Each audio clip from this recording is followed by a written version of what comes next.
SNDPക്കും NSSനും പുറമെ വിമത നേതാക്കൾക്കും സീറ്റ് നൽകി പാലക്കാട് നഗരസഭയിൽ BJP സ്ഥാനാർത്ഥി പട്ടിക പുറത്തിറക്കി. 50% സീറ്റുകൾ യുവാക്കൾക്ക് നൽകിയാണ് നഗരസഭ പിടിച്ചെടുക്കാനുള്ള പോരാട്ടത്തിന് BJP രംഗത്തിറങ്ങിയത്.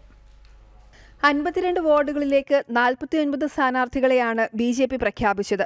ബാക്കിയുള്ള 3 എണ്ണത്തിൽ SNDP ഉൾപ്പെടെയുള്ള സമുദായ സംഘടനകൾക്ക് മാറ്റിവെച്ചു. നിലവിൽ പ്രഖ്യാപിച്ചവരിൽ 2 പേർ SNDP സ്ഥാനാർത്ഥികളും ഒരാൾ NSS പ്രതിനിധിയുമാണ്.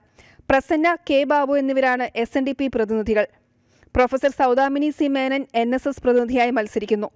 ജില്ലാ നേതൃത്വത്തെ വെല്ലുവിളിച്ച് ലോട്ടസ് ക്ലബ് എന്ന പേരിൽ വിമത സംഘടന രൂപീകരിച്ചിരുന്ന SR ബാലസുബ്രഹ്മണ്യം, സാബു തുടങ്ങിയവർക്കും സീറ്റ് നൽകിയിട്ടുണ്ട്.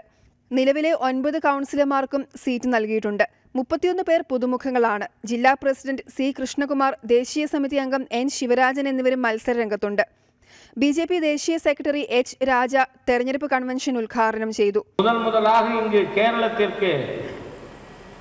நான் பொறுப்பேற்ற உடனே இங்கு நடந்த கூட்டத்தில் பாலக்காட்டில் நம்முடைய அகில இந்திய தலைவர் அமித்ஷா அவர்கள் காங்கிரஸ் முக்து கம்யூனிஸ்ட் முக்து கேரளா நீங்கள் தர வேண்டும் என்று இங்கே கேட்டிருக்கிறார்கள்.